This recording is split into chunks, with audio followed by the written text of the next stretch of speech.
Third basic feature है बच्चों हमारा साइटोप्लाज्म सेल का।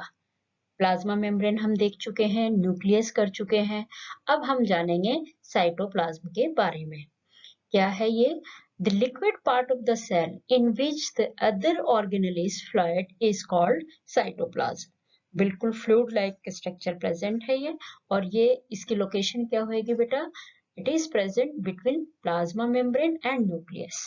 साइटोसोल जो इसका साइटोप्लाज्म का एक्वस कंपोनेंट होता है उसको बोलते हैं साइटोसोल। अब हम देखेंगे सेल ऑर्गेनेलिस के बारे में। क्या है, इनको बोलते हैं सेल ऑर्गेनेली। देखिए, these are the internal organs of the cell responsible for carrying out specific job to keep the cell alive.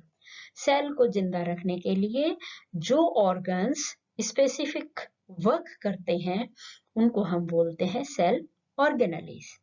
Second, they are the living part of the cell having definite shape, structure and function. जी हाँ, इस cell के जो parts हैं उनकी सबकी अपनी अपनी स्ट्रक्चर होती है, अपनी अपनी शेप होती है, और सब अपने अपने फंक्शंस करते हैं। And all are bounded by plasma membrane. और वही प्लाज्मा मेम्ब्रेन जब इन्हें ऑर्गेनेलिस के चारों तरफ होती है तो उसको हम बोल देते हैं उस पर्टिकुलर ऑर्गेनेली की मेम्ब्रेन। अब देखिए, आगे जो हमने मेन सेल ऑर्गेनेलीज की स्टडी करनी है, वैसे तो 10 होते हैं ये, पर आपके सिलेबस में हम ये 8 को ही देखेंगे। कौन कौन से? Endoplasmic reticulum, Golgi apparatus, lysosome, mitochondria, plastids, vacuoles, ribosomes, centrosome. सबसे पहली सेल ऑर्गेनेली हम देखेंगे एंडोप्लाज्मिक रेटिकुलम। जी हाँ बच्चों, ये पूरा एक नेटवर्क है मेम्ब्रेन्स का जो कि साइटोप्लाज्म में प्रेजेंट होता है, और ये सिर्फ और सिर्फ यूकैरियोटिक सेल्स में ही होता है। प्रोकैरियोटिक सेल्स में एंडोप्लाज्मिक रेटिकुलम नहीं होती। ये देखिए, आपको न्यूक्लियस के चारों तरफ दिखाई दे रही है, ये इधर वाली है, इनके ऊपर येलो आपको छोटी छोटी स्ट्रक्चर इस पे दिखाई दे रही है, granule like, and these structures are known as ribosomes. इनको हम क्या बोलेंगे? राइबोसोम्स। अब ये इनके ऊपर दानेदार स्ट्रक्चर प्रेजेंट है, इसलिए इनको बोलते हैं रफ एंडोप्लाज्मिक रेटिकुलम।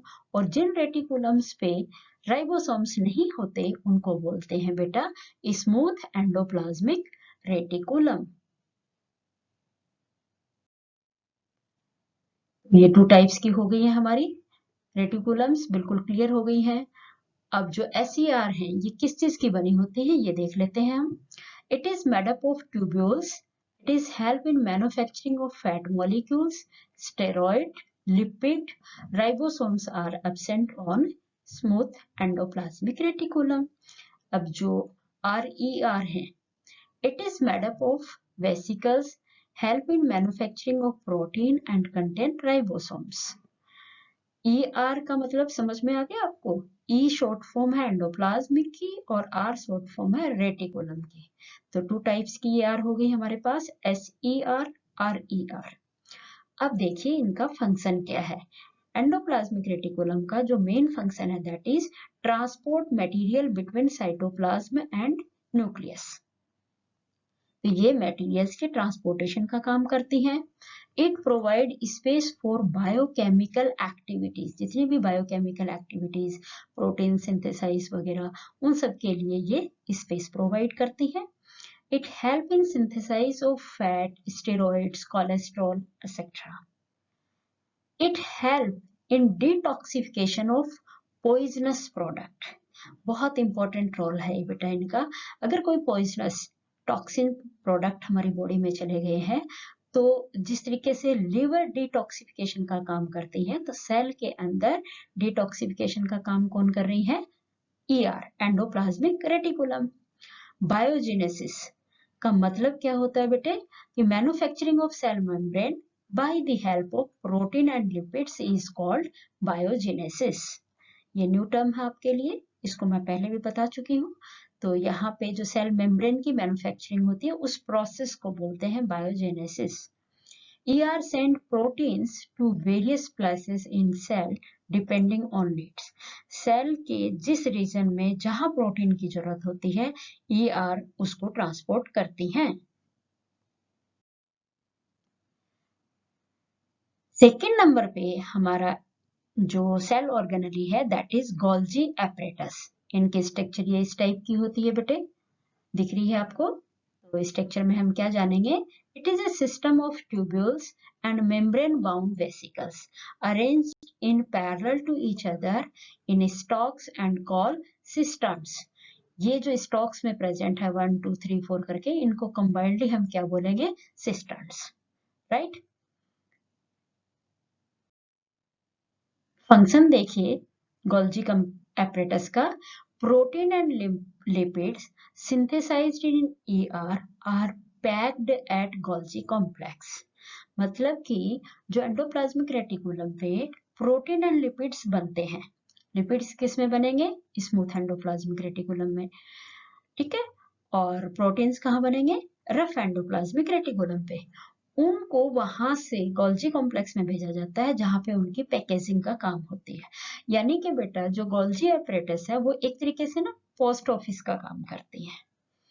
जैसे पोस्ट ऑफिस में बाहर से डाक आती है, उसकी फिर एग्रीगेशन होती है और फिर डिस्पैच किया जाता है, सेम वही वर्क गोल्जी कॉम्प्लेक्स हमारी सेल के अंदर करता है। Transport material inside and outside the cell. अगर जैसे मान लो कोई भी लेटर है वो प्रॉपर चंडीगढ़ का है तो चंडीगढ़ में ट्रांसफर हो गया, बाहर भेजना है तो उसका काम भी पोस्ट ऑफिस करते हैं, तो गोल्जी कॉम्प्लेक्स भी सेम वही काम करता है। सेल के अंदर भी सब्सटेंसेस की ट्रांसपोर्टेशन करता है तो सेल के बाहर भी। It has in formation of middle lamellae. अब ये लैमेली किस में होती है, सेल वॉल में, तो उसमें प्लांट सेल में गोल्जी कॉम्प्लेक्स का ये भी एक इंपॉर्टेंट रोल होता है। थर्ड नंबर पे हमारा सेल ऑर्गेनली आता है बच्चों लाइसोसोम। अब इसके स्ट्रक्चर देख लेते हैं। These are the small granule containing digestive enzymes. These are bounded by a single membrane. मतलब इन जो लाइसोसोम्स होते हैं ये बाहर से सिंगल मेम्ब्रेन से बाउंडेड है, डबल लेयर्ड मेम्ब्रेन इनमें नहीं होती, जो कि अभी तक आपने एंडोप्लाज्मिक रेटिकुलम में देखी है। फंक्शन देखिए अब इसका, the main function is digestion of waste. जितना भी सेल के अंदर वेस्ट होता है या कॉम्प्लेक्स मॉलिक्यूल्स आते हैं उन सब की ब्रेकिंग का काम कौन करता है, लाइसोसोम। तो एक तरीके से हम इसको वेस्ट डिस्पोजल सिस्टम भी कह सकते हैं। क्वेश्चन अब दिमाग में ये आता होगा आपके कि वाई, जब लाइसोसोम इतना अच्छा काम कर रहे हैं तो फिर इनको सुसाइड बैग क्यों कहा जाता है। वो इसलिए बेटा कि जब इन लाइसोसोम्स में, क्योंकि एक तो बहुत ही स्ट्रॉन्ग डाइजेस्टिव एंजाइम इनमें होते हैं और सारा वेस्ट, सेल का सारा वेस्ट इनके अंदर प्रेजेंट होता है। जब वेस्ट कंटेंट इतना बढ़ जाता है कि लाइसोसोम्स उसको प्रॉपर मेंटेन नहीं कर पाता तो ये फट जाता है, अब्रप्ट हो जाता है, ब्रस्ट हो जाता है, जिससे सारा का सारा इसका वेस्ट सेल मटेरियल में आ जाता है और ये पूरी सेल उसकी वजह से डिस्ट्रॉय हो जाती है। That's why these are called suicide bag. यानी सेल के अंदर जो लाइसोसोम्स है अगर वो अब्रप्ट हो गया, फट गया, तो वो पूरी सेल को खा जाएगा, पूरी सेल को डेड कर देगा। That's why these are called suicide bag.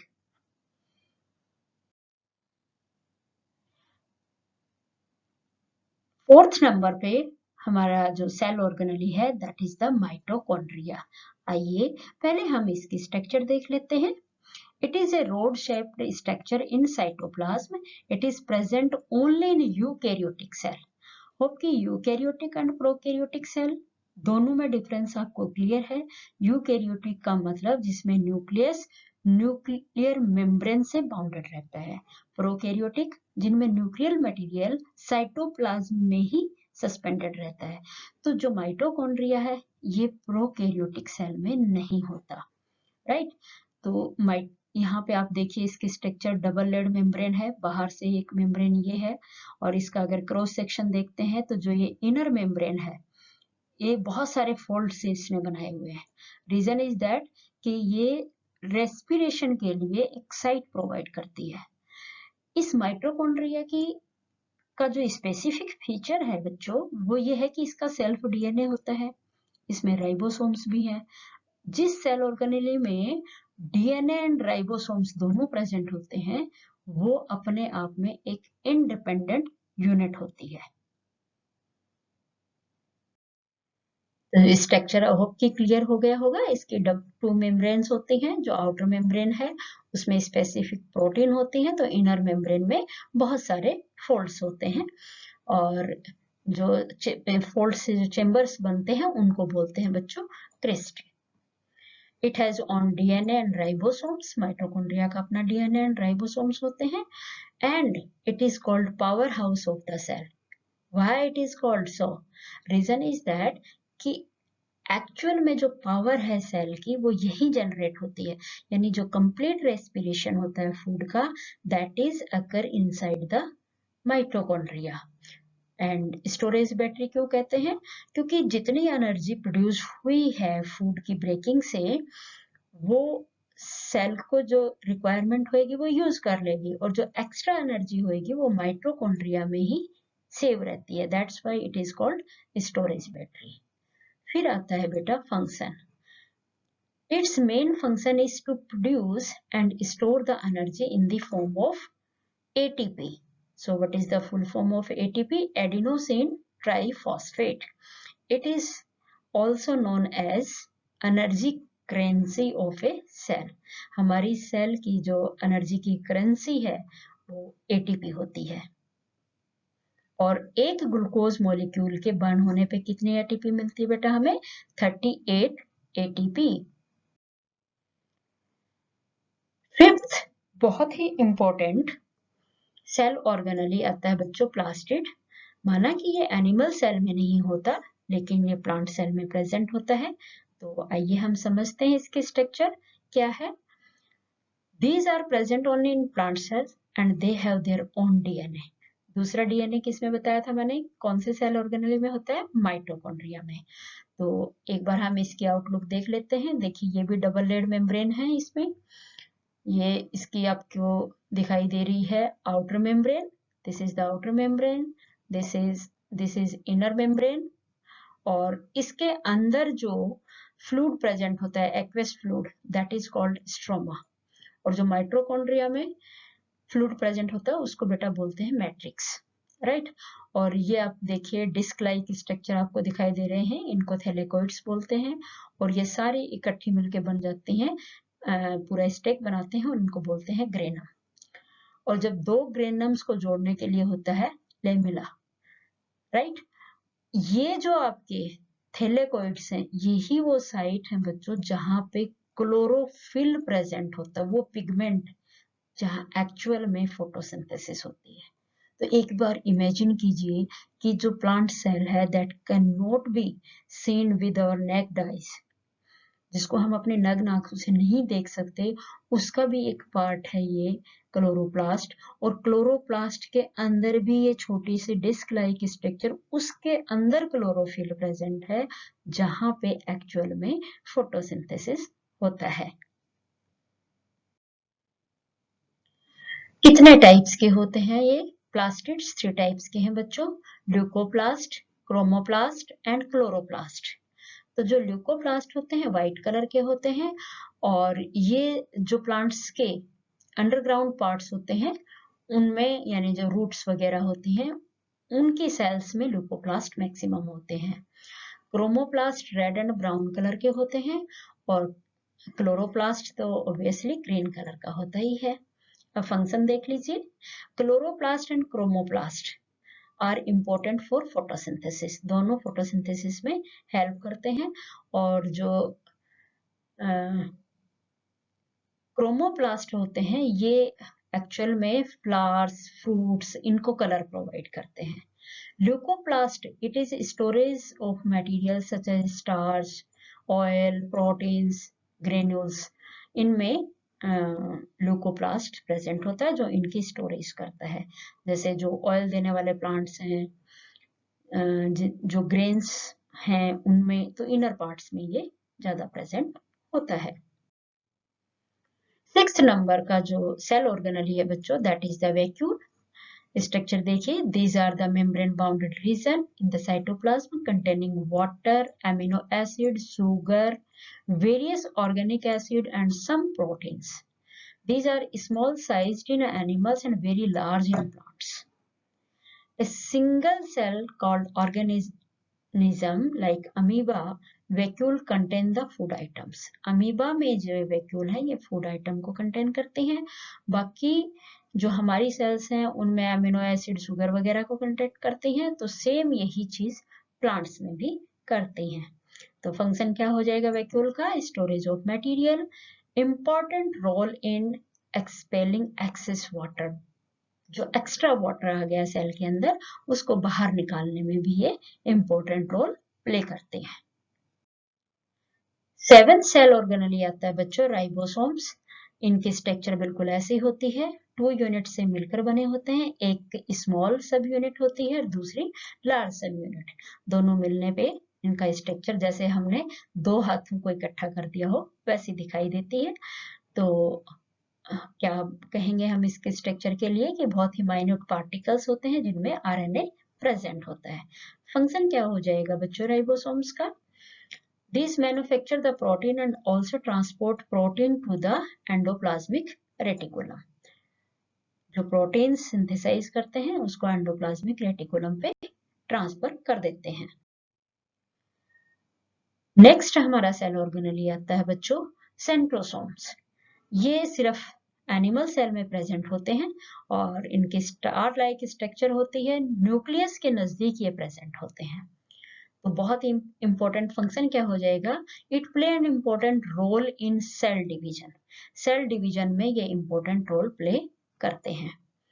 तो होप कि सारे के सारे सेल ऑर्गेनली आपको क्लियर हो गए होंगे। अब आपने अपने नोटबुक में इनको एक एक को सबका डायग्राम भी ड्रॉ करना है, स्ट्रक्चर लिखनी है और हर एक सेल ऑर्गेनली का फंक्शन भी आपने साथ में नोट करना है और समझना भी है। जहां कहीं कोई प्रॉब्लम आए तो आपने मुझे व्हाट्सएप करके पूछ लेना है। थैंक यू बच्चों, हैव ए गुड डे।